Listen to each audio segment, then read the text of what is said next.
had that thing when he came out of turn 4. NASCAR's going to look at the video. The 26 surged right there, right at the line. It's like the Truck Series races that we've seen here in the past. You are the man. Where you think? Jamie McMurray has won the Pepsi 400. Great job, guys. Man, that was great. That's incredible. Watch the 26 just get a surge right before the line. It's his teammate right behind him, Carl Edwards. Right there, the 5 had the advantage, and he had the momentum. And here they are, and you see. Now watch right here. Right there. You see it start to move again. Remember the finish in the 500? How about that? That's good stuff. That's incredible.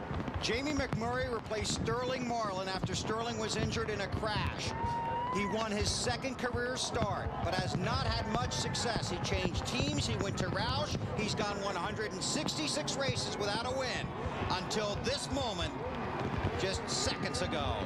And hats off to Pod Car. He drove the wheels off that race car tonight for a 2nd place finish. Last race at Daytona for this car, and this race will be remembered for how well the cars did and the drivers.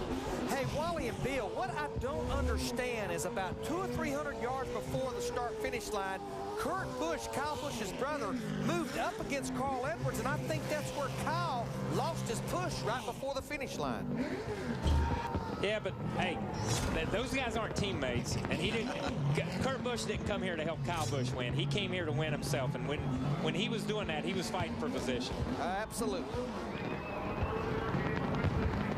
Unofficially, it's Jamie McMurray, Kyle Busch, Kurt Busch, Carl Edwards, Jeff Gordon, Greg Biffle, Clint Boyer, Matt Kenseth, Casey Kane, Jimmy Johnson. Yeah, let's watch what Larry was talking about on the 2 car. And you know what? I don't think it had anything to do with his. I think the 2 car was more concerned about beating the 99 car. Yeah, he was definitely more concerned about it. Yeah. And you see, when he gets here, he's ahead of the 9.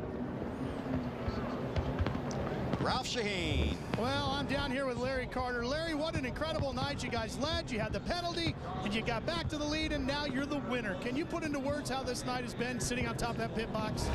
Well, I tell you, down here at Daytona is always really stressful. You know, you just kind of sit there and wait and see what's going to happen, and you always hope you can be there at the end and just have an opportunity to win it. And Jamie just did a super job. He never lost his composure. He just stayed up on top of the wheel, and we've had a pretty fast car this week. And, you know, we were just lucky there at the end, and just glad to bring it home for Irwin and Crown and Jack Roush and Roush Chase Engines, and all those guys did a really good job. What was the one key to you guys fighting all the way back through all that adversity? Just Jamie. It was all Jamie. I mean, this is a race car driver's track. I mean, they don't do much qualifying, but in the race, it's all about those guys. And he just stayed calm, never got excited, just worked his way, you know, was real cautious with what he did, and he deserves it. He did a great job. Bill, as you can see, there's not a lot of emotion in Larry Carter. I asked him, boy, you don't look like you just won. He says, hey, we got another race next week. Are you kidding? He's thrilled. That's him being thrilled. 31-year-old Jamie McMurray, just the 2nd Ford win of 2007. He goes to victory lane, and we'll take you there next on TNT.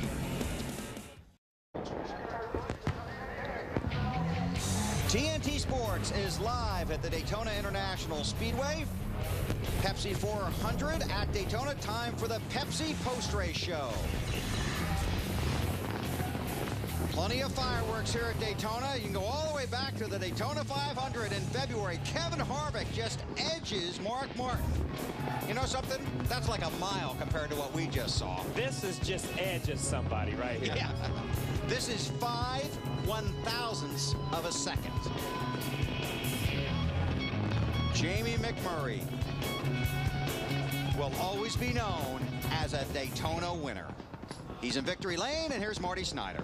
And what a long road this has been for Jamie McMurray. It's been October of 2002, his 2nd career start. He won then, and here we are 5 years later. He's back in victory lane. 166 races. It took a while, but I'll bet the wait was worth it. Look at the high fives from his team diving into the mosh pit. This is one happy victory lane. We'll catch up to him. Did you ever think this day Jamie wasn't going to come again? Oh, you know, I always said that, or I said it for 5 years, however long. Larry Carter is crew chief. I said that, you know, there would never be another victory like Charlotte, and when you wait so long to win, well, I couldn't believe it. I mean, it's just, it's incredible, and every driver out here that goes through that knows how special this is. So, you know, I started crying, and I'm like, what are you crying for? Just because you're happy, you know, celebrate. But I'm happy for all these guys. We had a tough year last year, and Irwin, Crown Royal, Coke, everybody stuck with us, and I cannot believe I'm in victory lane at Daytona, of all places. I can't tell you how exciting those last few laps were. How were they from the cockpit? I didn't know it was the last lap. Carl, you know, I mean, he helped me win the race. He shoved me and probably could have made it 3 wide, but he pushed me to the win. So huge thanks to Carl Edwards. But they said it's the last lap, and I knew we were going to rub doors all the way here. And I did want to get on the bottom because I knew the outside would have the run, but I don't believe it. All right, you can relax now. It's true, Jamie. You won at Daytona. Cool. Thank you. All right, Jamie McMurray in victory lane, and it's a very happy victory lane, Matt Yoakum. And what an exciting day for Kyle Busch. He took the Busch Series win this morning, and last year he was second and almost took the Pepsi Firecracker 400 victory. What a final lap. Take us on that last lap, and if you could do anything over again as far as your strategy, who you could work with, what would you do? Well, I think everything was kind of going pretty well there. You know, we were on the outside there pushing Jeff or somebody there for a little bit, and then there was an opening for me to go to the inside, so I ducked down and went to the inside, and then there was a hole a little bit later for Jeff to get in behind me, and the 48 was there, and he got shuffled out. But, you know, we just didn't have much help from the teammates tonight, but, you know, our car, because Kellogg Chevrolet was pretty fast, and it had to be the best Hendrick car out there. So proud of that effort by all the guys and just being able to run up front all night. And got to thank my brother there for pushing me at the end and sticking with me. But, you know, going into 3, I think if I would have lagged back just a little bit more, let Jamie get further ahead, I probably could have had a better suck and side draft coming down the front straightaway. But as soon as I started slowing down, he started slowing down. So there wasn't much we were going to get by with there. Well, I know it was very close looking through the windshield. Let's try to roll it back so you can get an eye view of what it looked like on film, because it was a photo finish. Here we go, out of turn 2. All right, this is a long ways back. I knew that he can beat me however much he wanted to down the back straightaway. I was just kind of relaxing at that point and looking at my mirror, making sure to see who I had behind me. And getting into 3, I figured, well, I'm ahead now, so he better slow it up and get back closer to my brother's front bumper and let him get ahead. So that's what I'm doing right here, is just trying to whoa up. And I figured, all right, that's probably good enough. I better get rolling here and come up and get the side draft off him. And I guess I must have got it a little bit too soon or something, but I don't know, maybe if I would have held it down low, I would have won the thing. From that angle, I won. I don't care. Hey, great night tonight. All right, thanks. And here's one more look. Take a look at this little picture here. That is how close the final race in this car configuration was at Daytona. Look at this. Yeah, that's pretty close. There ain't much there. ain't much I could have done different, I guess. As BP would say, man, oh, man. Yeah. Wow. Yeah. Ralph? We're down here with Kurt Busch. Kurt, just like you and I talked at New Hampshire, this team's been building a tremendous amount of momentum lately. You got another 3rd-place finish on a restrictor plate track here tonight. Where's all the momentum coming from? Well, it's just good to run at a restrictor plate race. For us, we were really close most of the night, really good on the long runs, but on the short runs, it seemed like all the cars could gang up and be there at the end. And for us, with the Miller Lite Dodge, well, it was a great run. Whether we won, pushed Kyle to victory, I really wanted to do that. Just couldn't quite get there at the end. So I'm real happy with 3rd place. Plate tracks have been good to us. We just need a little bit of luck the next few races. Lindsay? Clint Boyer rode to a 7th place finish. Clint, what are your feelings after leading there towards the end? I was a little bummed out, actually. We just got too far behind. Had too many teammates behind us teamed up on us there at the end, but you know, Gil and everybody on a Jack Daniels Chevrolet just brought me a heck of a race car and gave me a good chance. We about got there. I'd say we was out in the lead, and the ignition box of all things just cut out. And, you know, that was so weird. It took me a second to figure out. Fireworks, of course, going it just took me a while to figure out what happened. We hit the other ignition box and it took off again, and you know, that was kind of a bummer. Got us set back, and then we get back in the lead, and I'm thinking, man, we might have them after all. And then you know, they just went around me, but it was a good effort, a good day for us. We needed a good points day to get us back in this thing, but man, I wanted to win that thing. And Matt, I know that Clint is not superstitious, but is it any irony that it's 7-7-07 and he ends 7th? Matt? It's pretty Could be, and Jeff Gordon had a great top 5 finish. At times, it seemed like we were at Talladega. At other times, it seemed like we were at the Lowe's Motor Speedway. How crazy a night was it for you? It was nuts, man. We weren't very good. You know, we really struggled, and I got to give a lot of credit to this race team because they never gave up. They made great adjustments, and, you know, this DuPont Pepsi Chevrolet was pretty awesome there at the end. You know, I got into the outside lane, made some good moves, and, you know, then I was just kind of stuck there. And I made a bad move when I tried to go around the 26th outside. It was too early, and I thought I was in big trouble. But, you know, I had the momentum, so I tried to go with it. Luckily, I got back to the inside and got back up in the top 5. And the top 5 is a great, great finish for us tonight because we had about a 12th, you know, 15th place car, and that was a great effort. Typically here, you always have a certain lap in your mind. You need to start making your way to the front if you're at a certain point in the field. Was it different tonight? I was trying to get the front every single lap out there. You know, luckily the cautions fell right for us where we got to get 4 new Goodyears, and you know, when the cautions fell, we were able to either come in and get 4 more, or we stayed out that last time, and we had track position, and, you know, then we were able to get the lead. And I mean, unfortunately, I lost my drafting partner, Casey Mears, and also in Jimmy Johnson. Looked like, you know, those tires finally wore out on Casey, so I knew I was a sitting duck at that time. Thanks, Jeff. Yeah, great job to Jamie McMurray, too. He drove the wheels on that thing. He was completely out of control, but he got into the finish line first. That's all matters. Jeff Gordon, 5th here at Daytona, Ralph. Well, we're down here with Carl Edwards, who had his best restrictor plate finish of the year. Coming into tonight, he hadn't done better than 23rd, now a 4th. What's made the difference? Well, through a lot of the race, it's just my team. You know, the stops were great. My teammates worked with me really well. Now, let me tell you, I came here to win this race, but I've never been so excited to see somebody else win. You know, to see Jamie McMurray and that 26 team get a win, that's really special. And, you know, there at the end, I had a decision. In turn 3, I thought, man, I could make it 3 wide, or I could push him. And I just thought I'd push him. He's a good guy, and he deserves to win. He works hard. Just awesome to be a part of a race like that. Bill, it's been kind of a tough year for the Roush team, but tonight, 2 cars in the top 5. It almost looks like those guys had fun tonight, you know?